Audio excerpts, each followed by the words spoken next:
So in the previous section of the Gemara, we were discussing Panim Shel Zam, God's angry face.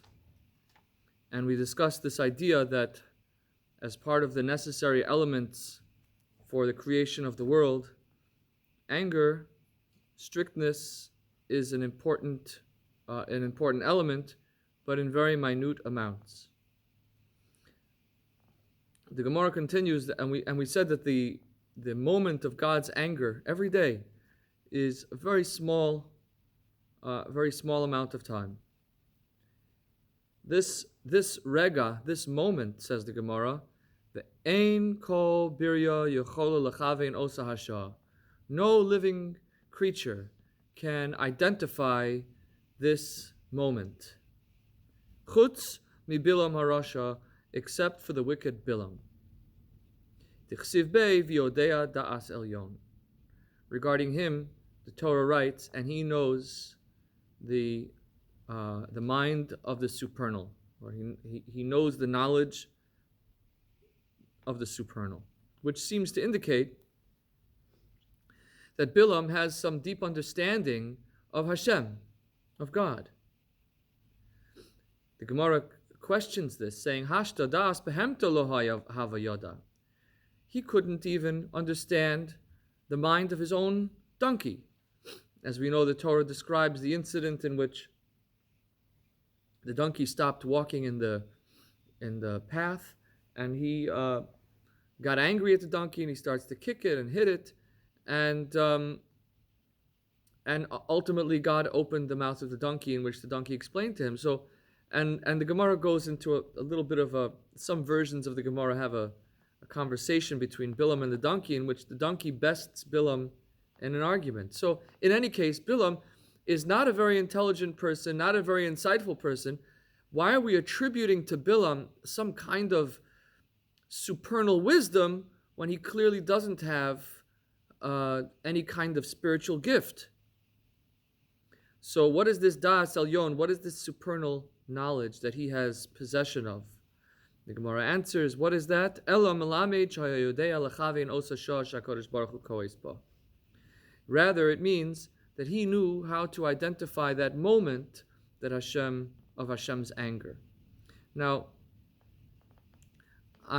based on the interpretation of the Rif, it seems to me that what the Gemara is saying here is that to be Bilam and to point out the negative nature of the Jewish people, to presume to be able to curse the Jewish people, to criticize them in a way that would demoralize them, we hold up Bilam as some kind of advanced individual. No, that's not what's going on here. He doesn't have any kind of spiritual power. He doesn't have any kind of advanced wisdom.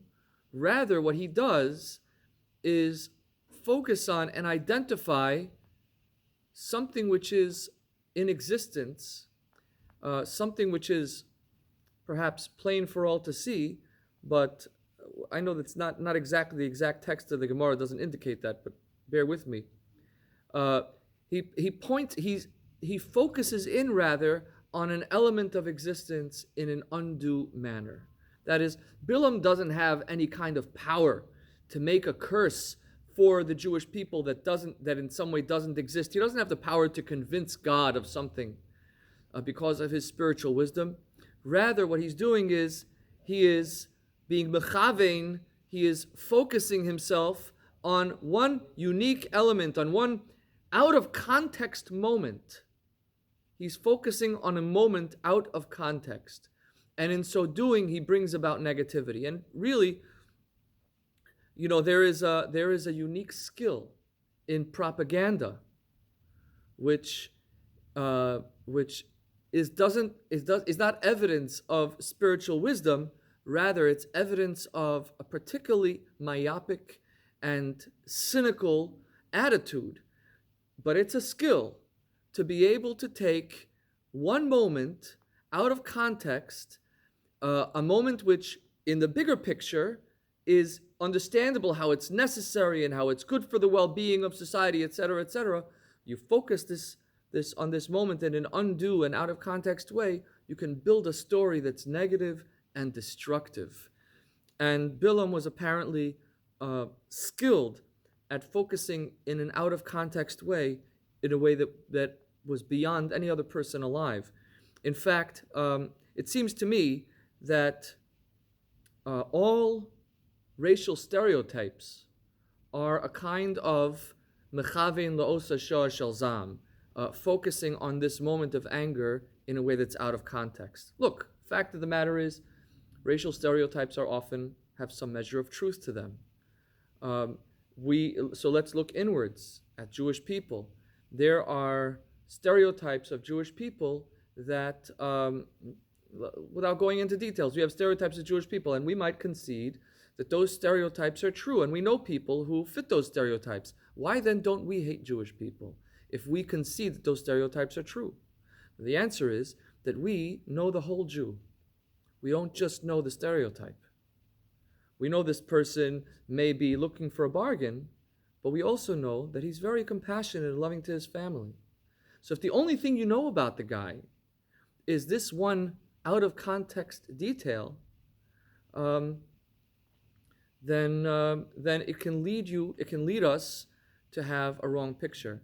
And the truth is, and this same methodology applies to all racial stereotypes. When we think of certain racial stereotypes, that we know we have these stereotypes because they've been reinforced in our lives and we've seen them true. But the problem is that we don't know the whole person, we don't know the whole community. And if you live with them and you experience them as people and the wholeness of their person, you come to appreciate how this aspect of their personality or culture fits into the beautiful tapestry of what makes them particularly them. And of course, nobody's perfect. So this is the unique skill of Bilam, to focus on negativity, to focus on the moment of zam, the moment of anger that Hashem puts into the world, which is necessary. It's a necessary ingredient to the creation of the world. But focusing on that moment alone is cynical, dangerous, and destructive. Well, if he was able to focus on this, why then was he not successful in cursing the Jewish people? So the Gemara continues later to say that at that time, and we'll learn it later, but I just wanted to quote it now, that throughout the 40 years of the desert, Hashem withheld that anger. Therefore, even though it would be natural for Bilam to find things with which to criticize the Jewish people, but Hashem made it impossible in an unnatural way.